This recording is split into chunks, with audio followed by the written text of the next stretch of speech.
WYMT Mountain News at 5:30. Good evening, I'm Steve Hensley. President Biden traveled to a battleground state today to tout his trillion-dollar bipartisan infrastructure law. In New Hampshire, he's particularly focusing on how funding it will fix America's ports to alleviate ongoing supply chain issues. The president's continued push for one of his administration's signature achievements comes less than 7 months from what could be a tough midterm election for his party. CBS's Skylar Henry reports from Capitol Hill. At New Hampshire's Portsmouth Harbor, President Biden highlighted his bipartisan infrastructure law, which includes $17 billion to fix the nation's ports and waterways. We can build a better America. This year, Portsmouth's deep water harbor was awarded more than $1 million through the legislation to dredge its shipping lanes and basin. It's a critical supply chain access point in the Northeast, moving more than 3 million tons of cargo a year as the nation continues to grapple with backlogs and shortages. We're sending a message. This port is open for business and will be for a long time. Decades-high inflation and soaring gas prices have overshadowed the president's popular infrastructure law, and Republicans are pouncing on those issues in their bid to retake control of Congress in November. It's hard to find anything that's going in the right direction. I think it's likely to be a pretty big shift in Congress. So let's be absolutely clear about why we have such high prices now. There are two reasons. First was COVID, and the second big reason for inflation is Vladimir Putin. Among those joining President Biden Tuesday were New Hampshire Senator Maggie Hassan and Congressman Chris Pappas, both Democrats up for re-election in the 2022 midterms. But the White House said politics does not play a role in the president's trips, adding he is proud to discuss his agenda in red states, blue states, and Well, while in New Hampshire, the president touted the federal funding being used to fix the nation's roads, bridges, and water pipes through the infrastructure law. He also noted that the war in Ukraine will continue to take a toll on energy and food prices in the U.S.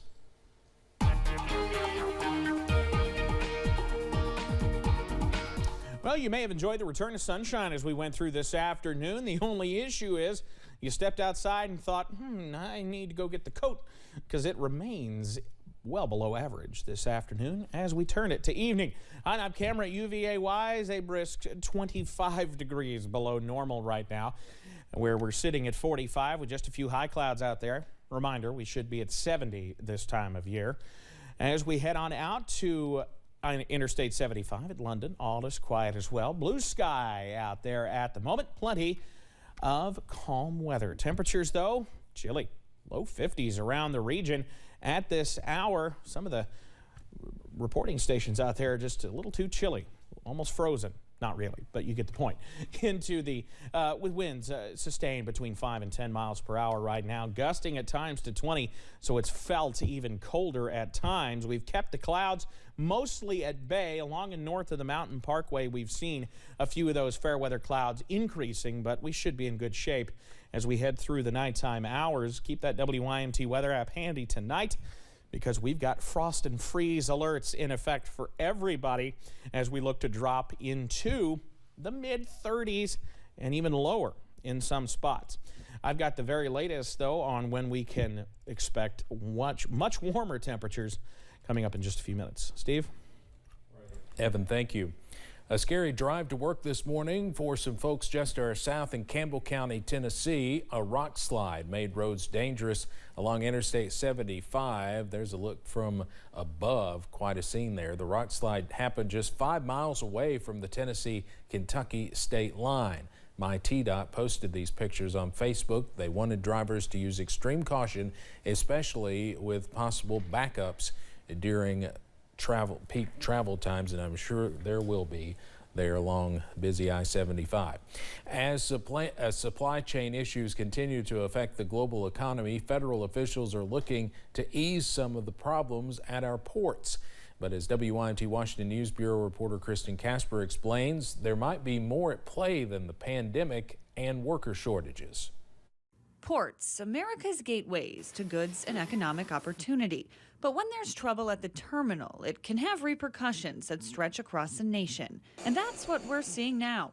Officials say containers are stacking up, waiting to be unloaded, and fewer ships shipping out, leading to maritime madness, higher shipping costs, and inflation. We've got soybeans or corn that we need to ship to various parts across the world. While trade experts say much of the so-called shipping crisis can be blamed on the pandemic, Senator John Thune claims carriers are contributing to the chaos, unreasonably refusing to ship goods and charging unnecessary fees. We think that there have been some practices employed that are anti-competitive, that penalize shippers for things they have no control over. In response, Congress passed a bipartisan bill giving government more power at the ports, greenlighting federal agencies to look deeper into alleged unfair practices. I think if the U.S. government really wanted to make a contribution, they would try to look at why are our ports not up to snuff. Colin Grabow, trade policy expert with the Libertarian Cato Institute, is skeptical of these antitrust claims. He says there are larger issues at play, weak infrastructure and vague contracts between the carriers and shippers. Where agricultural exporters are maybe suffering a bit is some of them maybe didn't have those agreements in place ahead of time, and they just assumed the shipping will always be there. The bill passed both chambers of Congress and is moving towards President Biden's desk. He has indicated his support for the measure. Reporting in Washington, I'm Kristen Casper. Travelers at LaGuardia Airport had mixed reactions today to the end of the mask mandate. Monday, a federal judge in Florida appointed by former President Trump ruled the CDC had overstepped its authority by requiring masks on aircraft and public transit. Some major carriers quickly pivoted to mask optional policies, announcing the changes even in some cases mid-flight. Refusal to wear masks was at the root of thousands of disruptions on planes during the pandemic. The conflicts that might come up will be where I'm sitting next to somebody who's wearing a mask and I'm not, and them asking me to wear one because I'm sitting next to them. We may have a few more fights to deal with before this is all over. The ruling leaves it up to airlines, airports, and mass transit systems to make their own decisions about mask requirements. The federal ruling is sparking changes on multiple levels as many businesses opt to lift requirements. Businesses like Lyft announcing that face coverings are no longer a requirement to get a ride. The move comes shortly after a similar announcement from Uber. However, the company said they still expect people to follow their community guidelines, urging folks to be respectful and to not ride or drive if they are positive for COVID-19. They also recommend people check their own state and local laws before leaving the mask at home.